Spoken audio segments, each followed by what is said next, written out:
कार्तिक मास के 8वें दिन की कथा का सार कुछ इस प्रकार है। नारद जी कहते हैं, अब मैं कार्तिक व्रत के उद्यापन का वर्णन करता हूँ, जो सब पापों का नाश करने वाला है। व्रत का पालन करने वाला मनुष्य कार्तिक शुक्ला चतुर्दशी को व्रत की पूर्ति और भगवान विष्णु जी की प्रीति के लिए उद्यापन करे।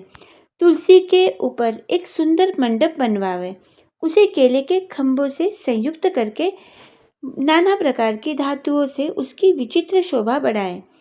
मंडप के चारों ओर दीपकों की श्रेणी सुंदर ढंग से सजाकर रखे। उस मंडप में सुंदर बंधनवारों से सुशोभित, तोरण से सुशोभित 4 दरवाजे बनाए और उन्हें फूलों से तथा चंवर से सुसज्जित करे। द्वारों पर पृथक पृथक अलग अलग मिट्टी के द्वारपाल बनाकर उनकी पूजा करें। उनके नाम इस प्रकार है: जय, विजय, चंड प्रचंड, नंद सुनंद, कुमुद और कुमुदाक्ष। उन्हें चारों दरवाजों पर 2-2 के क्रम से स्थापित कर भक्तिपूर्वक पूजन करें। तुलसी की जड़ के समीप 4 रंगों से सुशोभित सर्वतोभद्र मंडल बनावे और उसके ऊपर पूर्ण पत्र पंचरत्न से संयुक्त कलश की स्थापना करें। कलश के ऊपर शंख चक्र गदाधारी भगवान विष्णु जी का पूजन करें। भक्ति पूर्वक उस तिथि में उपवास करें तथा रात्रि में गीत कीर्तन आदि मंगलमय आयोजनों के साथ जागरण भी करें। जो भगवान विष्णु के लिए जागरण करते समय भक्ति पूर्वक भगवत संबंधी पदों का गान करते हैं, वे सैकड़ों जन्मों की पाप राशि से मुक्त हो जाते हैं। जो मनुष्य भगवान के निमित्त जागरण करके रात्रि भर भगवान का कीर्तन करते हैं, उनको असंख्य गोदान का फल मिलता है।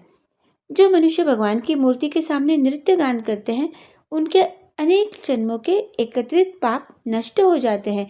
जो भगवान के सम्मुख बैठकर कीर्तन करते हैं और बंसी बजाकर भगवत भक्तों को प्रसन्न करते हैं तथा भक्ति से रात्रि भर जागरण करते हैं, उन्हें करोड़ों तीर्थों का फल मिल जाता है।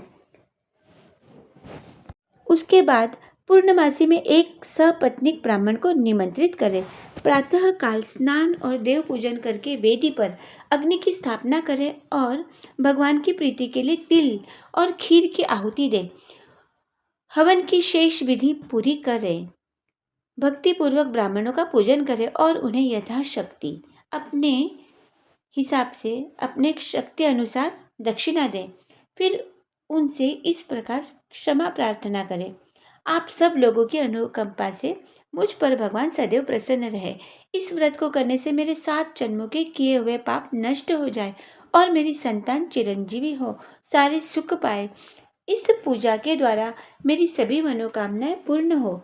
मेरी मृत्यु के बाद मुझे अतिशय दुर्लभ विष्णुलोक की प्राप्ति हो। पूजा की समस्त वस्तुओं के साथ गाय भी गुरु को दान में दे। उसके बाद घर वालों और मित्रों के साथ स्वयं भोजन करें। भगवान द्वादशी तिथि को शयन से उठे, त्रयोदशी को देवताओं से मिले और चतुर्दशी को सबने उनका दर्शन एवं पूजन किया। इसलिए उस तिथि में भगवान की पूजा करनी चाहिए। गुरु की आज्ञा से भगवान विष्णु की सुवर्णमयी प्रतिमा का पूजन करें। इस पूर्णिमा को पुष्कर तीर्थ की यात्रा श्रेष्ठ मानी गई है। कार्तिक माह में इस विधि का पालन करना चाहिए। जो इस प्रकार कार्तिक के व्रत का पालन करते हैं, वे धन्य और पूजनीय हो जाते हैं। उन्हें उत्तम फल की प्राप्ति होती है। जो भगवान विष्णु की भक्ति में तत्पर हो, कार्तिक में व्रत का पालन करते हैं, उनके शरीर में स्थित सभी पाप तत्काल ही नष्ट हो जाते हैं। जो श्रद्धापूर्वक कार्तिक के उद्यापन का महात्म्य सुनता है या सुनाता है, वह भगवान विष्णु जी का खास हो जाता है।